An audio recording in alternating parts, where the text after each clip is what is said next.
Hi, welcome to my No Matter Strength Condition. My name is Oscar. Thank you guys for joining me. This is part 1 in our series of lower back exercises and stretches. Now I want to devote a series of videos related to lower back and hip pain because they affect similar muscle groups and because they have similar movements. This is because you have many muscles that start in or cross your hip joint. In order to understand the root of your lower back pain or hip problems, we have to understand how muscles functions, where they start, and what kind of movements they accomplish. Well, muscles pull on bones and cause movement to happen. They can also cause imbalances if that movement is continually repetitive and may lead to many problems such as back or hip pain. For example, tight hip flexors can move your hips forward. We call this an anterior tilt. You can check if you have an anterior tilt by wearing a belt around your waist. You can notice if your hip bones rotate forward. This is a simple test and is not used for diagnosis, but can help you understand how muscles can cause imbalances. Here's another example. Sitting for many hours can cause tight hamstrings and lead to your hips moving back. We call this a posterior tilt and can lead to many back pain or other problems. Muscle imbalances, if left unregulated or if not stretched or strengthened, will force other muscles to exert more force than they already have to. If the muscles or muscle group is not strong enough to withstand the pressure, then the bones will have to take the force, causing them to move out of alignment.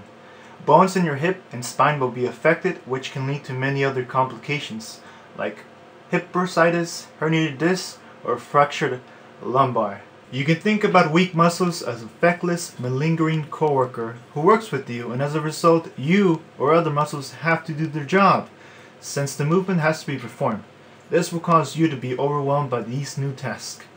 In other words, muscles help protect our bones from taking a beating, either by gravity or external forces.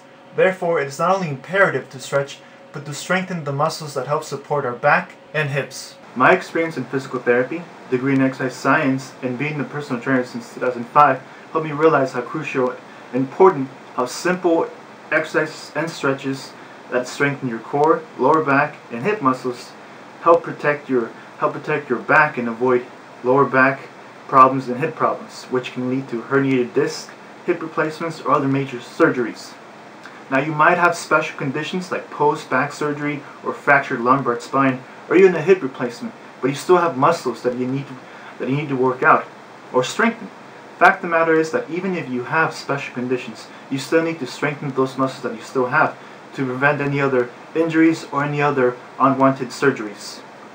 Now, I know this because I worked at a physical therapy clinic, in an orthopedic clinic, where we dealt with a lot of post-surgery patients, especially hip replacements, back surgeries, and they still had to do exercise and stretches, but they had to do specific exercise and stretches for them, so to make sure that they don't affect any other muscle groups. So, which is why I have separated the videos into some standing exercises, floor exercises, standing stretches, and floor stretches, so that way they can accommodate everybody, even if you have hip surgery or if you're trying to prevent from getting a hip surgery or other major surgeries. Remember to warm up before stretching, and especially before beginning an exercise routine. Now, I also included some stretches that you can do after you're done exercising. These are specifically for lower back and hip pain. So if you have a lot of those conditions, you can just perform these simple exercises that will help alleviate any of those problems. Now, let's get started with warming up your hips.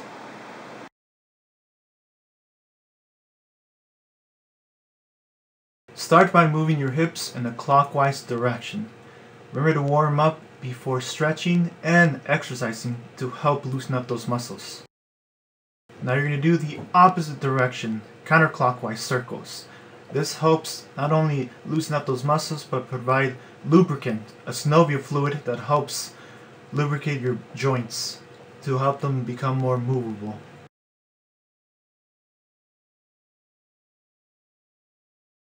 Move your hips to the right by shifting your weight onto that side. After you're done, shift your weight to the left side or the opposite side. Holding it for 2 or 3 seconds helps alleviate a lot of lower back problems. This is because a lot of the movements that we do, walking, running are always done in the forward direction, so we never actually get to use these muscles that move side to side, which is why stretching will be a good idea.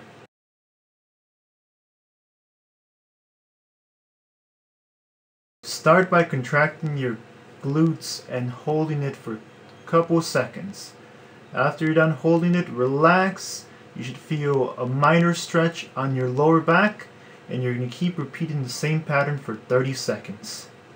You're going to notice that as you squeeze your glutes, your hips are going to rotate forward, and as soon as you're done relaxing, they're going to rotate back.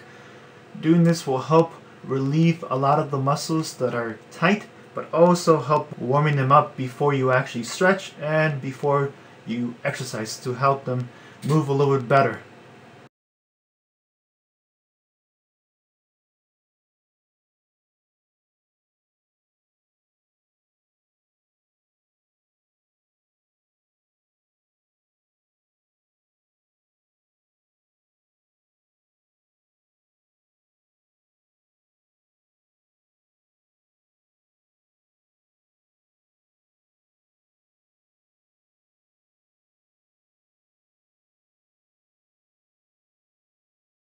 Start by taking a big deep breath in and arching your back up, and then slowly exhaling the air out as you go and arch your back down.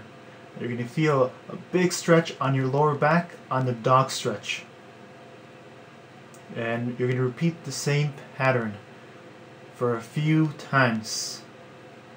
Depending on how tight your lower back is, you're going to find out that your lower back will become a little more movable as you continue to perform these stretches. This will help alleviate a lot of your lower back pain. Now, on the next dog stretch, what I want you to do is I want you to slowly move your hips from side to side. Now make sure you're in a dog stretch when you're doing this. You're going to experience a mild discomfort on your lower back as you shift your weight from side to side. You can perform this technique as many times as you like, or you can go back to the cat stretch. Now, in the next dog stretch, what I want you to do is you're going to move your body forward. Slowly make sure that your arms are locked, your hips are fixed, and you're moving up and down slowly. You're going to feel a stretch on your lower back as you go up and also as you go back down. Make sure it's not painful. You can also stay here for a few more seconds, or you can go back to the cat stretch. Now you're going to find out that as you continue to do the dog stretch, it'll become a little bit more looser. Your muscles will become looser, your lower back will become looser, and you're going to find out that you can move further away up and further away down. And you should still feel a stretch, but make sure that your arms are locked, hips are fixed, and that all the movement is coming from your hips as you go back up and go back down. Go back to the cat stretch, and doing these stretches, make sure they're not painful, only a mild discomfort.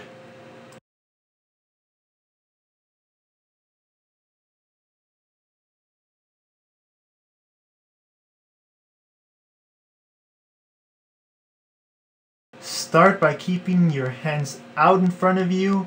Make sure that your elbows are straight, and as you're kneeling down, your hips are going to go back towards your heels. You should feel a stretch on your lower back, and I want you to keep your thumbs up as you keep your elbows straight. You should feel this on the side of your body. You're stretching your lats, your chest, and if you want to, you can keep your hands down, but keeping your thumbs up will help provide a bigger stretch to that area. You can also go to side from your hands, and that will give you more of an oblique stretch.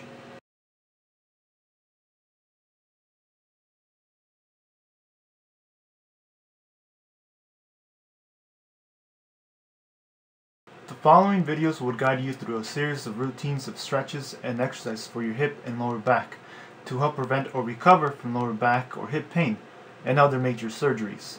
If you know for certain that you cannot perform sub-movements because of surgery, please don't perform those movements. Skip those. Choose the exercises and stretches that feel comfortable, and make sure you follow your doctor's guidelines.